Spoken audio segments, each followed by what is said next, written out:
اور جب لوگوں کو آتے ہوئے دیکھا ان کو مخاطب کرتے ہوئے کہا ہاکذا نبعث یوم القیامہ، قیامت کے دن ہم قبروں سے یوں ہی اٹھائے جائیں گے، میرے دائیں ہاتھ میں ابو بکر کا ہاتھ ہوگا، بائیں ہاتھ میں عمر کا ہاتھ ہوگا، جے شک ہووی تے چل مدینے آ ویخ لے جوڑ مزاراں دا بن یار نبی دیں یاراں دا۔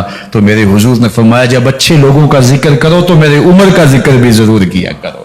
تو حضرت عمر رضی اللہ تعالی عنہ اللہ کے محبوب کے محبوب ہیں، باقی صحابی مرید ہیں، حضرت عمر میرے حضور کی مراد ہیں، اللہ سے مانگ کر کے لیا ہے اللہ عمر بن خطاب عطا کرتے، اور پھر اللہ نے عمر کی صورت میں اسلام کو وہ عظیم تحفہ دیا جس سے اسلام کی عزت بڑی اور شان و شوکت میں اضافہ ہوا اور اسلام کے جھنڈے چار داغ عالم کے اندر لگ گئے۔ اللہ مجھے آپ کو حضرت عمر کے نقوش پاک کی برکتیں عطا فرمائے اور ہمارے حکمرانوں کو ان کے نقوش پاک کو خزرہ بناتے ہوئے اسلامی سلطنت کے خد و خال واضح کرنے کی توفیقات سے مالا مال کرے۔ اللہ اللہ اللہ لا الہ الا اللہ اللہ اللہ لا الہ الا آمینہ بی بی کے گلشن میں آئی ہے تازہ بہار، آمینہ بی بی کے گلشن میں آئی ہے تازہ بہار، پڑھتے ہیں صلی اللہ وسلم، پڑھتے ہیں صلی اللہ وسلم، آج درو دیوار مدنی، اللہ اللہ اللہ لا الہ الا